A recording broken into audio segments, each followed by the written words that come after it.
Na po ang lahat.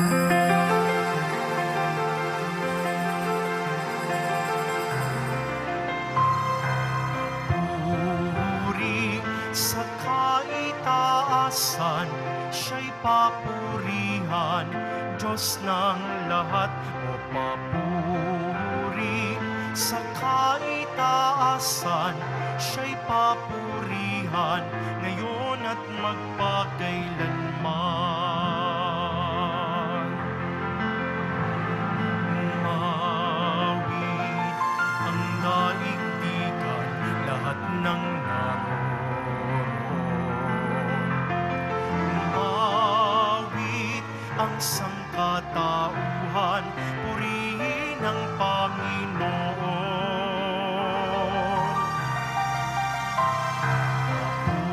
Papuri sa kaitaasan, siya'y papurihan, Diyos ng lahat. O papuri sa kaitaasan, siya'y papurihan, ngayon at magpakailanman.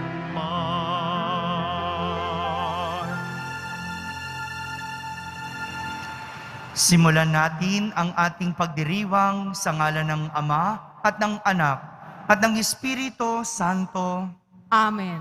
Ang pagpapala ng ating Panginoong Hesukristo, ang pag-ibig ng Diyos Ama at ang pakikipagkaisa ng Espiritu Santo naway sumainyong lahat.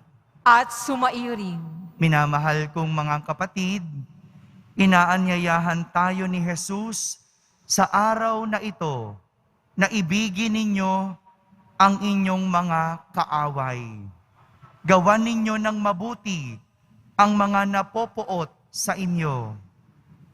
Ito ang ginawa ni David sa unang pagbasa nang nagpasya siyang huwag saktan si Saul.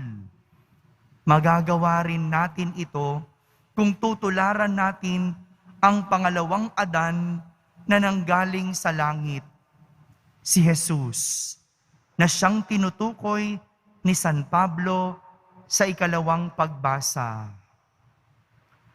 Upang tayo'y maging marapat gumanap sa banal na pagdiriwang, aminin muna natin at pagsisihan ang ating mga kasalanan.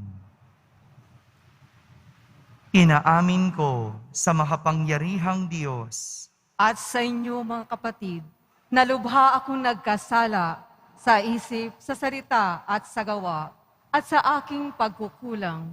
Kaya isinasamo ko sa mahal na Birheng Maria, sa lahat ng mga anghel at mga banal, at sa inyo mga kapatid, na ako'y panalangin sa Panginoong ating Diyos.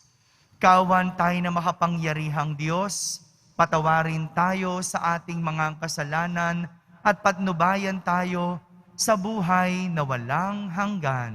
Amen. Panginoon, kaawaan mo kami. Panginoon, kaawaan mo kami. Kristo, kaawaan mo kami. Kristo, kaawaan mo kami. Panginoon, kaawaan mo kami. Panginoon, kaawaan mo kami.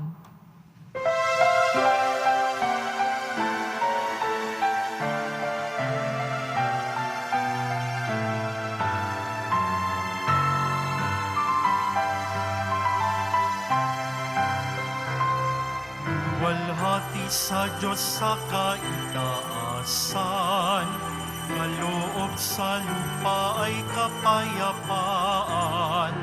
Pinupuri ka't ipinagdarangal, sinasamba ka dahil sa dakila mong kalwalhatian.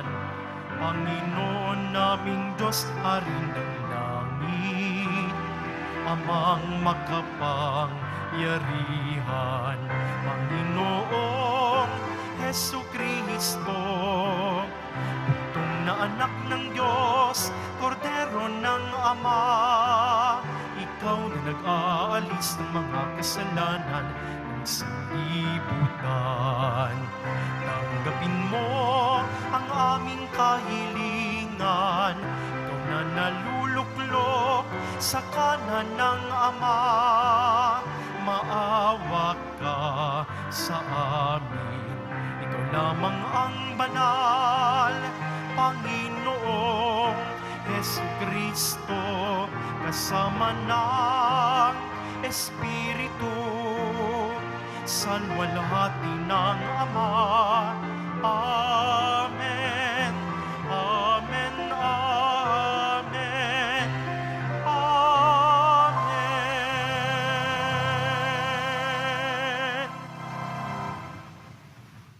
Manalangin tayo. Ama naming makapangyarihan, maisaloob nawa naming palagian ang mga galing sa Espiritu ng kabanalan, upang sa salita at gawa ay aming magampanan ang lahat ng iyong mga kinalulugdan.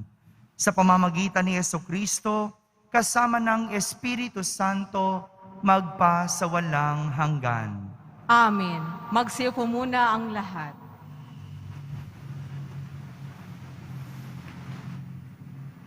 Pagbasa mula sa unang aklat ni Samuel. Noong mga araw na iyon, lumakad si Saul kasama ang 3,000 pilingkawal na Israelita upang hulihin si David. Kinagabihan, lihim na pinasok nila David at Abisai ang kampo ni Saul. Dinatnan nila itong tulog na tulog at napaliligiran ni Abner at ng buong hukbo. Ang sibat nito ay nakatarak sa gawing ulunan. Sinabi ni Abisai kay David, "Niloob ng Diyos na mahulog ngayon sa mga kamay mo ang iyong kaaway. Kung ibig mo, tatarakan ko na siya ng sibat. Kapag nasaksak kong minsan iyan, hindi na kakailanganing ulitin." Ngunit sinabi ni David, "Huwag mong gagawin iyan. Malaking kasalanan ang magbuhat ng kamay sa hinirang ng Panginoon." Kinuha nga ni David ang sibat sa ulunan ni Saul at ang lalagyan ng inuman nito, at sila'y umalis. Isa man kina Saul ay walang nagising, pagkat pinahimbing sila ng Panginoon. Dumating at umalis sina David nang walang nakaalam. Pagdating ni David sa kabilang gulod, tumayo siya sa isang mataas na lugar. Sinabi ni David, "Narito ang inyong sibat, mahal na hari. Ipakuha ninyo rito sa isa ninyong tauhan. Ang taong tapat at matuwid ay gagantimpalaan ng Panginoon. Sa araw na ito'y niloob niyang mahulog kayo sa aking mga kamay. Ngunit hindi ko maaaring pagbuhatan ng kamay ang hinirang ng Panginoon." Ang salita ng Diyos. Salamat sa Diyos. Ang ating mahabaging Diyos ay nagmamagandang loob. Ang ating mahabaging Diyos ay nagmamagandang loob. Panginooy papurihan, purihin mo kaluluwa. Ang pangalan niyang banal, purihin mo sa tuwina. Ikaw, aking kaluluwa, ang Diyos ay papurihan, at huwag mong lilimutin yaong kanyang kabutihan. Ang ating mahabaging Diyos ay nagmamagandang loob. Ang lahat kong kasalanay, siya ang nagpapatawad, at anumang aking sakit, ginagamot niyang lahat. Sa bingit ng kamatayan, ako ay inililigtas, at pinagpapala ako sa pag-ibig niya't habag. Ang ating mahabaging Diyos ay nagmamagandang loob. Kay ganda ng kalooban, mahabagin itong Diyos. Kung magalit ay banayad, kung umibig na may lubos. Kung siya ay magparusa, di katumbas ng pagsuway. Di na tayo sinisingil sa nagawang kasalanan. Ang ating mahabaging Diyos ay nagmamagandang loob. Ang silangan at kanluran, kung gaano ang distansya, gayong-gayon ang pagtingin sa sino mang nagkasala, kung paano nahahabag ang ama sa anak niya, gayon siya nahahabag sa may takot sa kanya. Ang ating mahabaging Diyos ay nagmamagandang loob.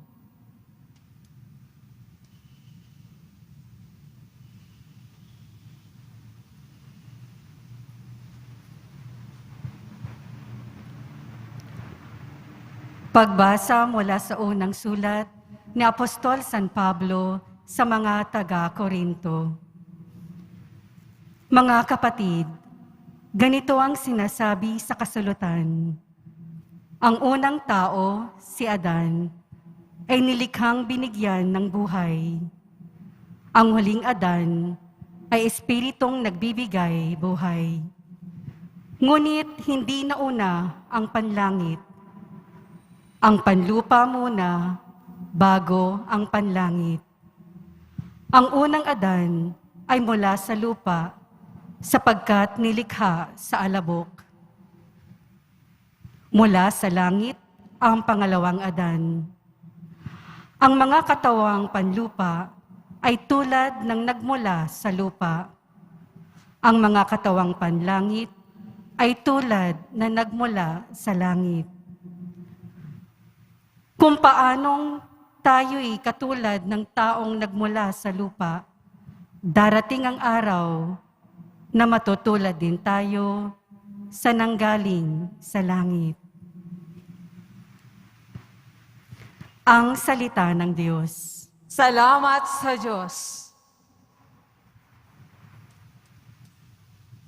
Magsitayo po ang lahat.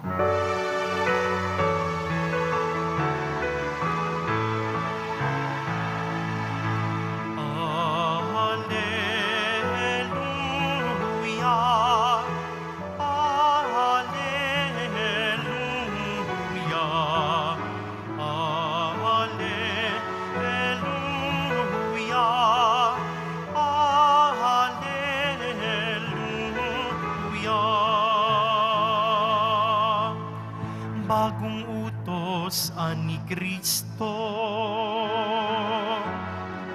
mag-ibigan sana kayo, katulad ng pag-ibig ko. Alleluia, alleluia.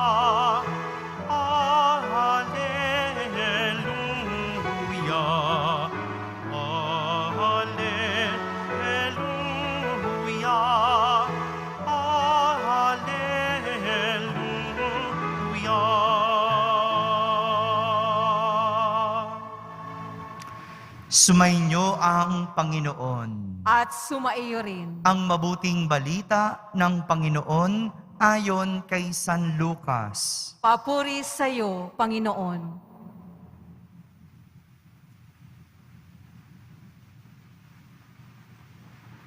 Noong panahong iyon, sinabi ni Jesus sa kanyang mga alagad, "Sinasabi ko sa inyo, mga nakikinig, ibigin ninyo ang inyong mga kaaway.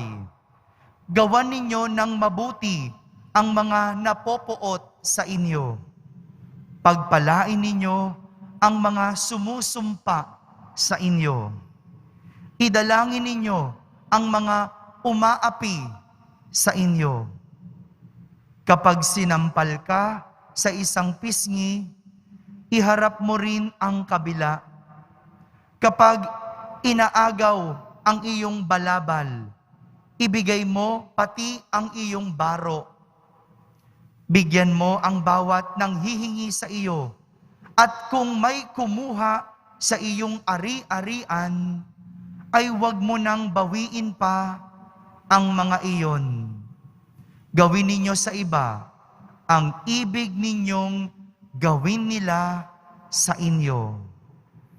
Kung ang iibigin lamang ninyo ay ang umiibig sa inyo, ano pang gantimpala ang inyong hihintayin? Kahit ang mga makasalanan ay umiibig din sa mga umiibig sa kanila. At kung ang gagawan lamang ninyo ng mabuti, ang gumagawa sa inyo ng mabuti, ano pang gantimpala ang inyong hihintayin? Kahit ang mga makasalanan ay gumagawa rin nito.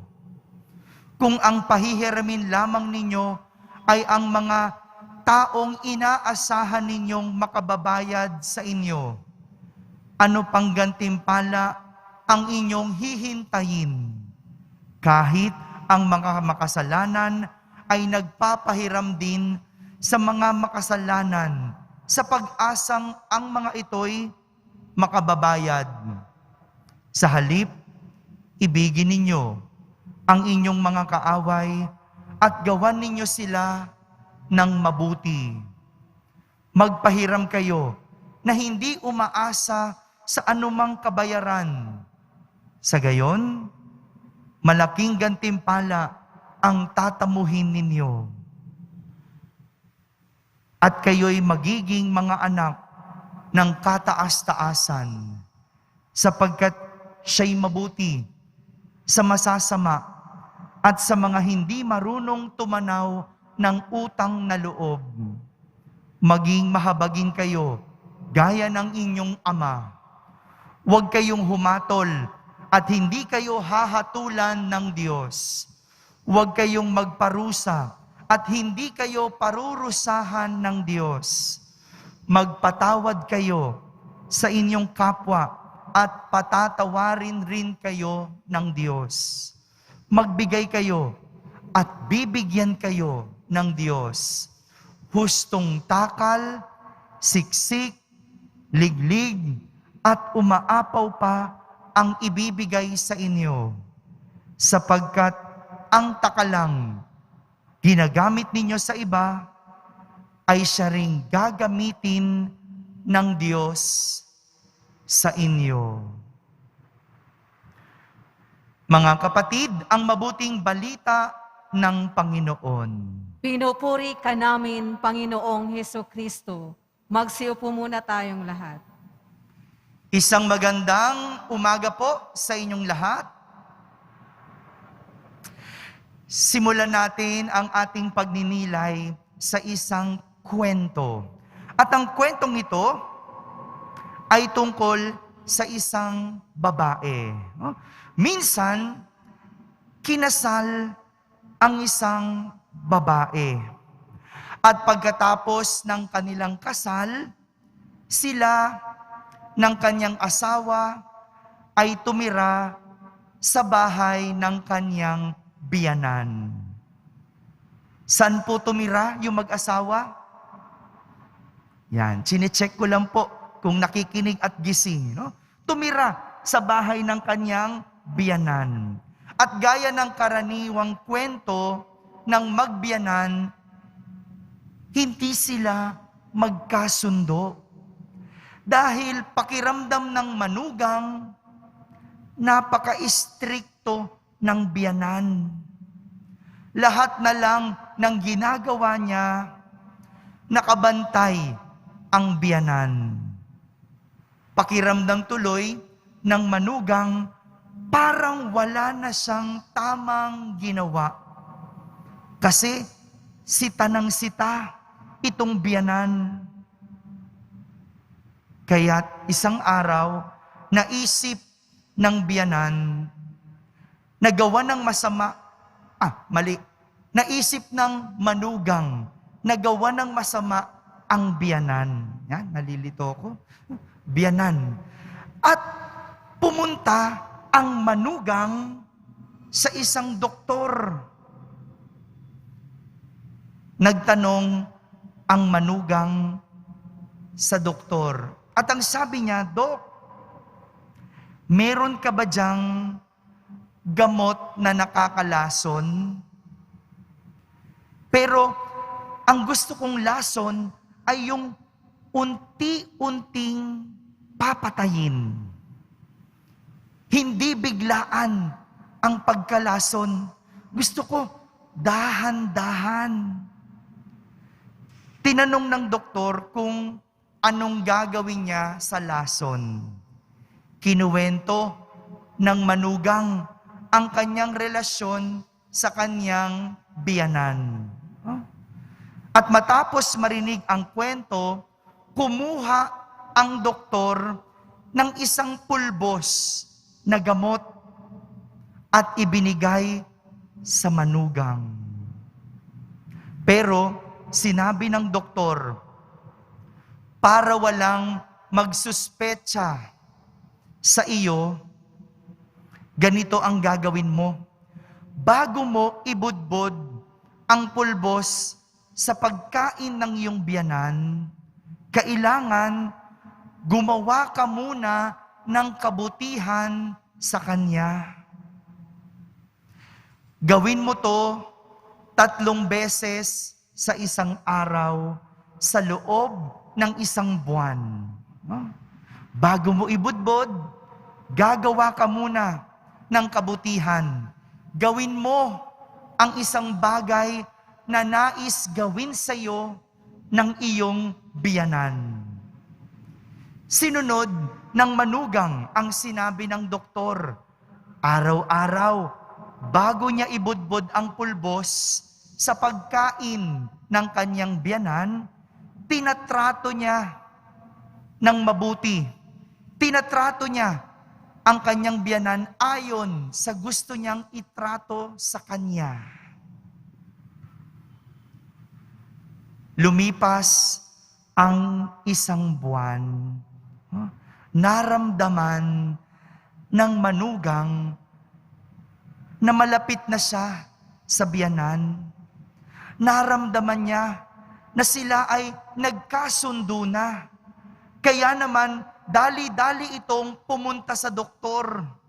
At sinabi niya, Dok, baka meron ka namang pangontra sa lason. Kasi magkasundo na kami ng biyanan ko.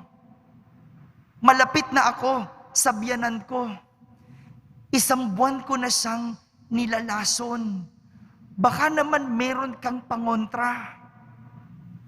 Ngumiti ang doktor at sinabi, hindi naman lason yung pulbos na binigay ko sa iyo, kundi bitamina. Ang tanging lason ay ang ugali mo. Dahil pinalitan mo ito, ikaw na ang kumontra mismo. Mga kapatid, ganito po ang tinuturo sa atin ng ating mga pagbasa sa linggong ito.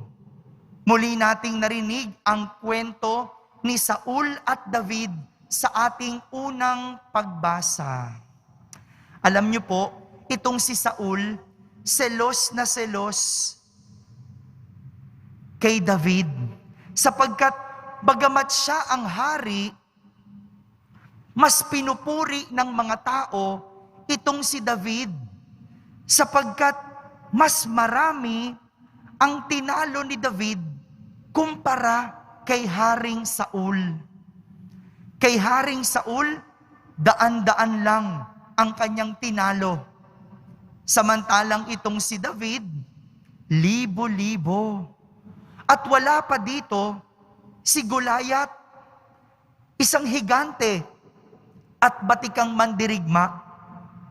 Kaya naman ganun na lang kaselos itong si Haring Saul kay David. Sa sobrang selos, nitong si Haring Saul, pinag-isipan niyang ipapatay si David. Kaya nga, kumuha siya ng libo-libong mga sundalo para hanapin si David. Ganun ang galit, ganun ang inis, ganun na lang kung kalabanin ni Saul si David. Ngunit sa paghahanap kay David, kasama ng kanyang libo-libong sundalo, nakatulog sa kuweba itong si Haring Saul. At tila swerte talagang itong si David dahil imbes na siya ang mahanap ng kumakalaban sa kanya, siya ang nakahanap kay Haring Saul. Nakita niya si Haring Saul na natutulog sa kuweba kasama ng kanyang sibat. Pwede nang unahan ni David si Saul na patayin. At gustong-gusto ng kasamahan ni David na itarak yung sibat kay Saul. Pero ang tanging nasabi ni David sa kanyang kasama, "Huwag mong gagawin iyan. Malaking kasalanan sa Panginoon ang magbuhat ng kamay sa hinirang ng Panginoon." Alam ni David kung paano kumilos ng mabuti sa taong sa kanya'y kumakalaban. Ito rin yung tinuturo ni Jesus sa mga alagad sa ating ebanghelyo. Ang sabi ni Jesus, ibigin ninyo ang inyong mga kaaway. Gawan ninyo ng mabuti ang napopoot sa inyo. Pagpalain ninyo ang mga sumusumpa sa inyo. Idalangin ninyo ang mga umaapi sa inyo.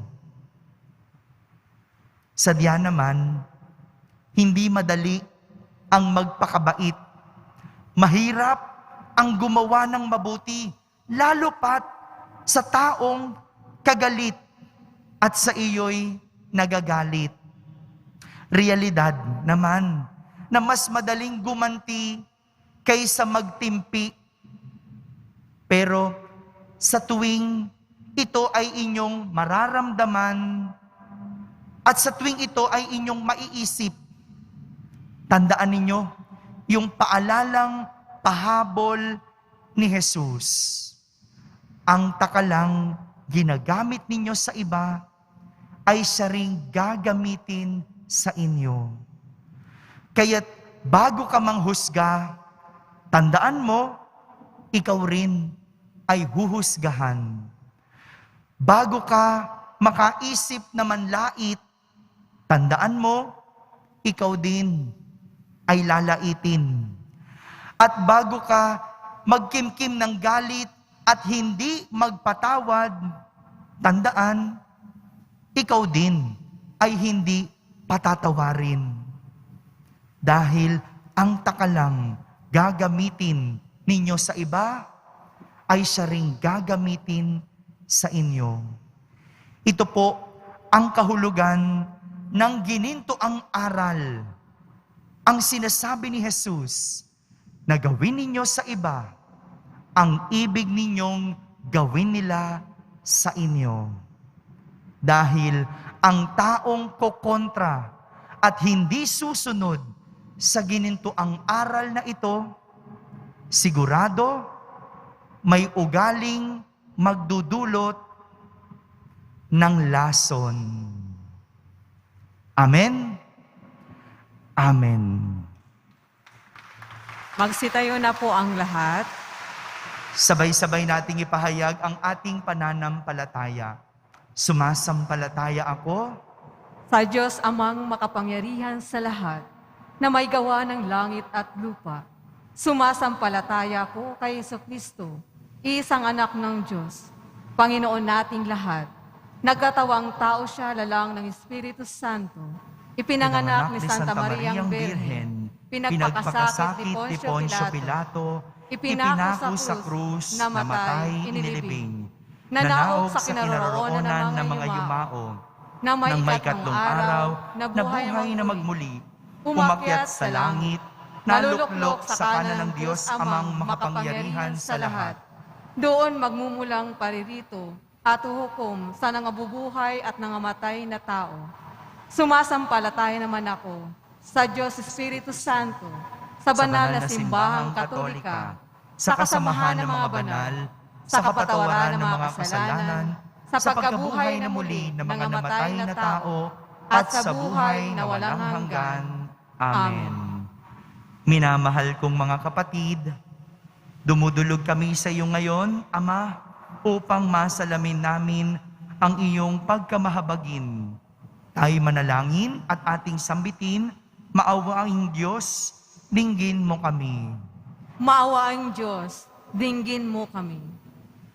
Masalamin nawa ng Santo Papa, mga obispo, pari at lahat ng mga namumuno sa simbahan, ang walang katumbas na pag-ibig ni Jesus na naghahanap ng mga nawawala at nagtatanggol sa mga mahihina. Manalangin tayo. Maawaing Diyos, dinggin mo kami. Labanan nawa ng mga namumuno sa aming pamayanan ang kultura ng pagpatay upang maging buhay na instrumento sila ng paghilom ng mga inaapi, mahihirap, at yaong mga walang nagtatanggol.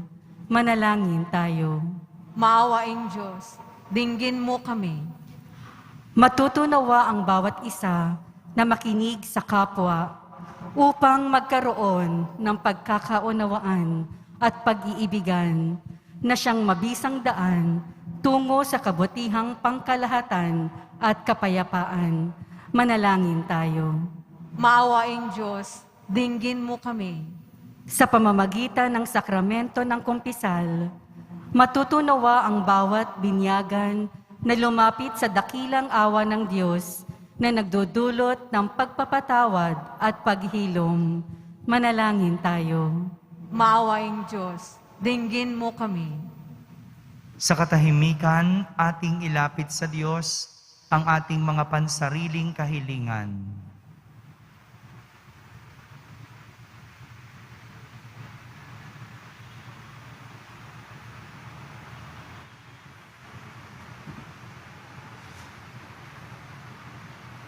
Manalangin tayo. Maawaing Diyos, dinggin mo kami. Ama, pagkalooban mo kami ng biyaya, ng pagpapatawad sa mga taong nakasakit sa amin o aming nasaktan, sapagkat sa pamamagitan nito, tunay ka naming kaisa sa pusong puno ng pag-ibig, awat pagkahabag. Hinihiling namin ito sa pamamagitan ni Jesucristo na aming Panginoon. Amen. Ang lahat.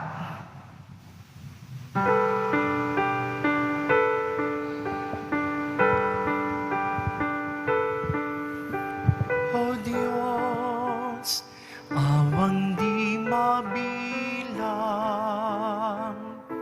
tanggapin mo yaring aming alay, gawin ito bilang tanda ng aming kaligtasan. Narito, O Ama, alak at tinapay, bunga ng lupa at ng aming paggawa.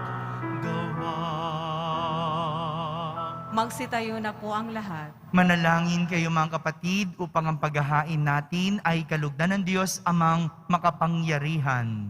Tanggapin nawa ng Panginoon itong paghahain sa iyong mga kamay, sa kapurihan niya at karangalan, sa ating kapakinabangan, at sa buong sambayanang banal. Ama naming lumikha, sa pagganap namin ng banal na pagdiriwang, upang ikaw ngayoy aming paglingkuran, hinihiling namin naway mapakinabangan ang aming inihahain sa iyong karangalan.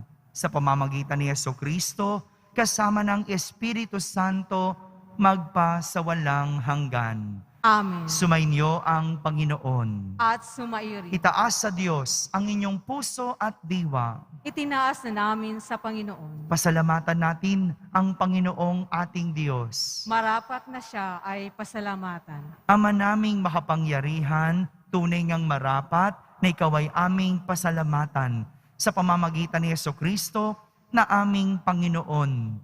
Lubhang nabagbag ang kanyang loob sa pagkakamali ng tao sa sansinukob, kaya't minabuti niyang siya ay ipanganak ng birheng bukod mong pinagpala sa babaeng lahat. Sa labi ng imbing kamatayan, kami ay inagaw ng namatay mong anak. Sa pagkabuhay niya, kami ay kanyang binuhay upang kaugnayan namin sa iyo ay huwag magwakas.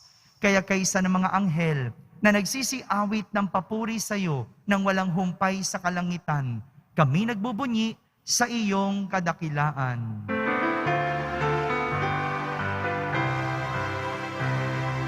Banal ka, poong may kapal, banal ang iyong pangalan, banal ang iyong kaharian, langit lupa'y nagpupugay sa iyong kadakilaan, dinarakila ng lahat ang naparito mong anak, na siyang nagmulat sa bulag, sa pilay ay nagpalakad,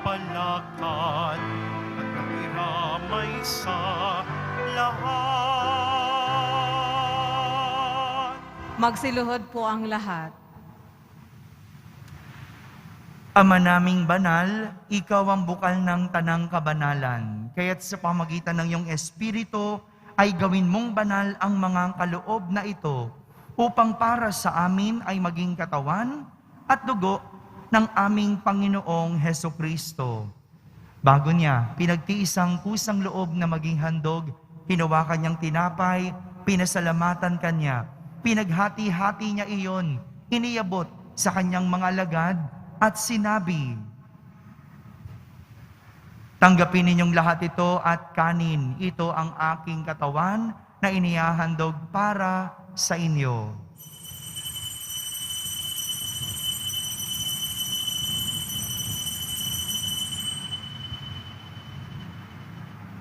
Gayon din naman, nung matapos ang hapunan, hinawakan niyang kalis, muli kanyang pinasalamatan. Iniabot niya ang kalis sa kanyang mga alagad at sinabi, tanggapin ninyong lahat ito at inumin. Ito ang kalis ng aking dugo, ng bago at walang hanggang tipan. Ang aking dugo na ibubuhos para sa inyo at para sa lahat, sa ikapagpapatawad ng mga kasalanan. Gawin ninyo ito sa pag-alaala sa akin.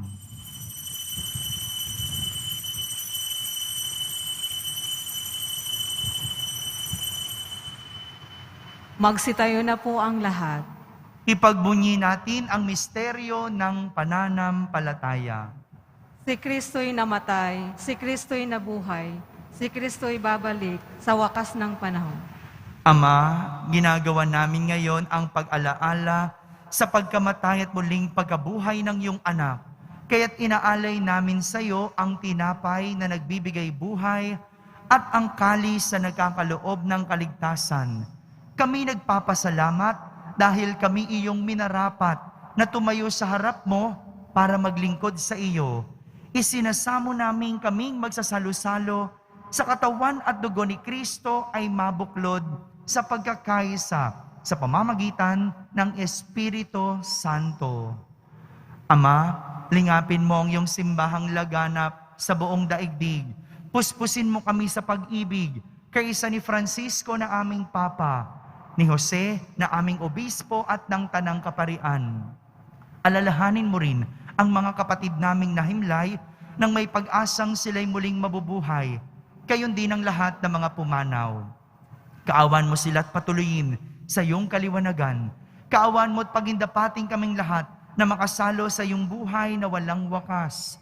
Kaisa ng mahal na Birheng Maria na ina ng Diyos, ng kabiyak ng puso niyang si San Jose, kaysa ng mga apostol at ng lahat ng mga banal na namuhay dito sa daigdig ng kalugod-lugod sa iyo. May pagdiwang nawa namin ang pagpupuri sa ikararangal mo sa pamamagitan ng iyong anak na aming Panginoong Hesukristo. Sa pamamagitan ni Kristo, kasama niya at sa Kanya, ang lahat ng parangal at papuri ay sa iyo, Diyos Amang makapangyarihan, kasama ng Espiritu Santo, magpa sa walang hanggan. Amen, amen, amen, amen.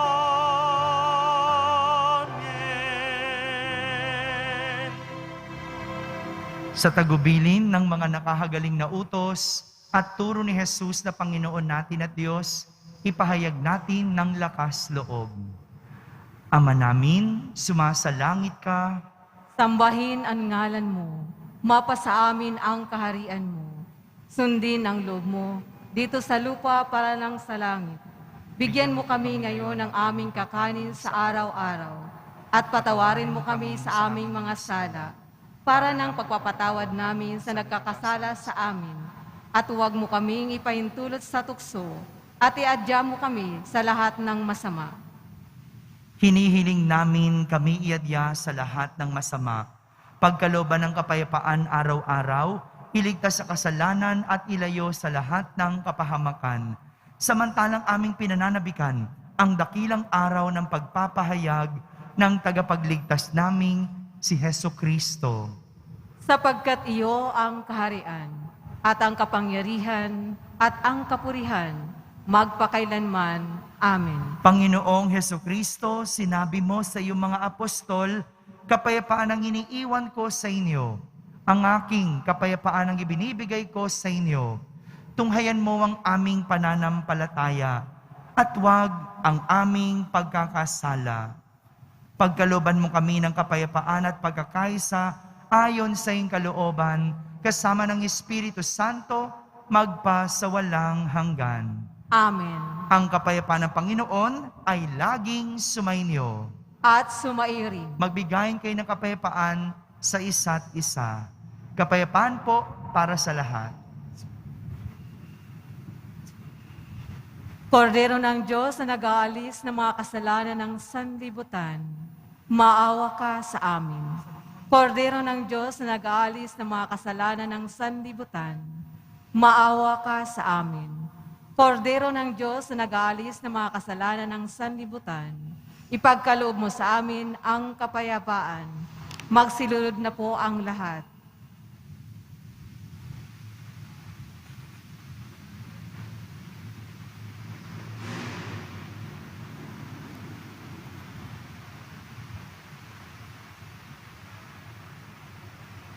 Ito ang kordero ng Diyos.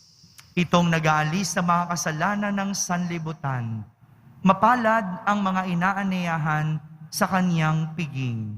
Panginoon, hindi ako karapat-dapat na magpatuloy sa iyo, ngunit sa isang salita mo lamang ay gagaling na ako. Ang katawan ni Kristo. Amen. Amen.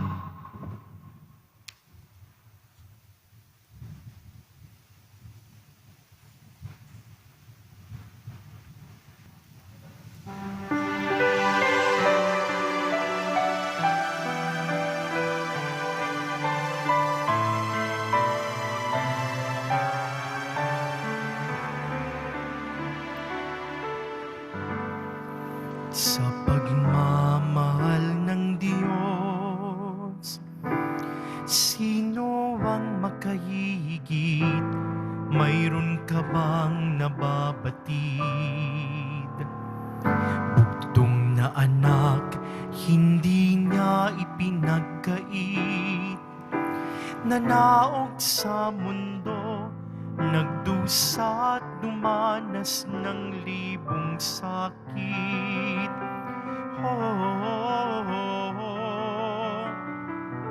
Purihin ka sa dakilang pagmamahal mo, kahit bayaran ka, hindi sapat ito upang ibalik ang dugong itinigis ng iyong anak para sa akin.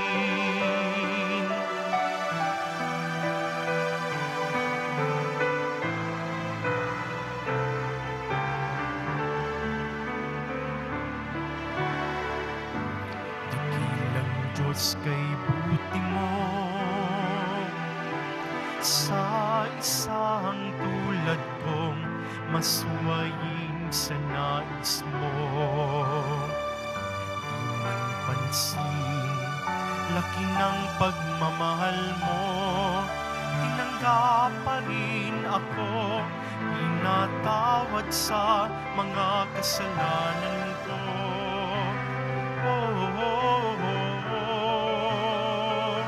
Purihin ka sa dakilang pagmamahal mo,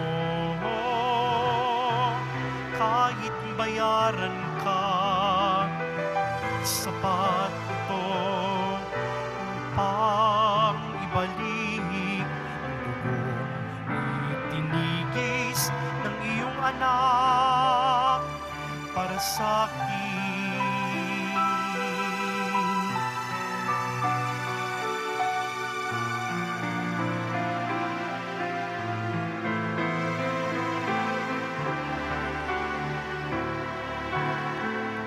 Salamat po, Panginoon, dahil sa pag-ibig mo, buhay ko ay nabago. Tanging ikaw lamang papupurihan ko. Purihin ang ngalan mo, O Ama, dakila ang pagmamahal mo.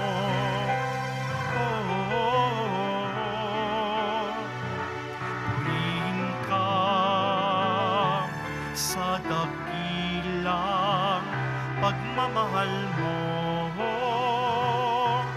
kahit bayaran ka, sapat ito upang ibalik ang dugong itinigis ng iyong anak para sa akin.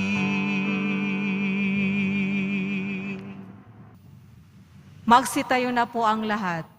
Manalangin tayo. Ama naming mapagmahal, ipagkaloob mong aming mapakinabangan ang dulot na kaligtasan ng aming pinagsaluhan bilang sangla ng iyong tiyak na pagsagip sa tanan. Sa pamamagitan ni Jesucristo, kasama ng Espiritu Santo, magpa sa walang hanggan. Amen. Panalangin kay San Roque, ating ipagdasal ang lahat ng mga may sakit at nahihirapan ngayong pandemic. Pagdasal po natin ang buong mundo, ang ating bansa, at higit sa lahat ang ating pamahalaan. O pinagpalang San Roque, pintakasi ng mga may karamdaman, lingapin mo po ang aming mga kapatid na nasa banig ng karamdaman. Ang iyong pamamagitan ay sadyang makapangyarihan, na nung ika'y narito pa sa daigdig, marami ang gumaling dahil sa pag-antanda mo sa kanila ng kamahal-mahalang krus. Ngayong ika'y niluluwalhati na dyan sa langit, nananalig kaming ang iyong pamamagitan ay lubhang magaling. Ialay mo po sa Panginoong Diyos yaring aming mga hinaing, at sa tulong po ninyo ay makamit ang kagalingan ng aming kaluluwa at katawan, pakundangan sa mga hirap at sakit ng Panginoong Hesukristo at iyo pong mga panalangin. Amen. Senyor San Roque, panalangin mo po kami upang kami maiadya sa salot ng COVID-19 at sa mga karamdaman ng katawan at kaluluwa. Senyor San Roque, ipanalangin mo po kami upang kami maiyadya sa salot ng COVID-19 at sa mga karamdaman ng katawan at kaluluwa. Senyor San Roque, ipanalangin mo po kami upang kami maiyadya sa salot ng COVID-19 at sa mga karamdaman ng katawan at kaluluwa. Sumainyo ang Panginoon. At sumairin. Pagbabasbas ng Poong Yesus Nazareno. Mahal na Poong Yesus Nazareno, inihayag mo sa pamamagitan ng krus ang walang maliw na pag-ibig ng Diyos sa sangkatauhan. Pakinggan mo ang kahilingan ng iyong angkan na nagsusumamo sa iyo. Makamtanawan nila ang inyong katugunan at tanggapin ang kasagutan na may utang na loob na tinatanaw. Basbasan din po ninyo ang lahat na may karamdaman, lahat ng nahihirapan, may mga dalang imahen at dasalan. Sa pamamagitan ng bendisyon na ito, naway maalala nila ang mga pangako nila noon sa binyag, na ikaw ang kanilang iibigin at paglilingkuran bilang Panginoon, magpa sa walang hanggan. Amen. At pagpalain kayo ng makapangyarihang Diyos, Ama, Anak, at Espiritu Santo. Amen. Tapos na pong ating pagdiriwang, humaykeng taglay ang pag-ibig at kapayapaan ng Salamat Poong sa Jesus Diyos. Nazareno. Wala pa. Wala pa.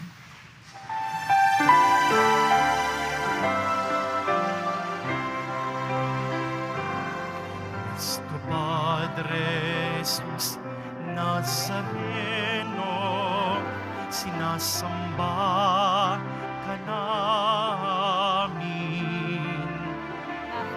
Pinipintungo ka namin. Aral mo ang aming buhay at kaligtasan. Nuestro Padre Jesus Nazareno, iligtas mo kami sa kasalanan. Ang krus mong kinamatayan ay sagisag ng aming kaligtasan. Nuestro Padre Jesus Nazareno, dinarangal ka na amin. Nuestro Padre Jesus Nazareno, nilulwalhati ka namin. Nuestro Padre Jesus Nazareno, dinarangal ka na amin. Nuestro Padre Jesus Nazareno,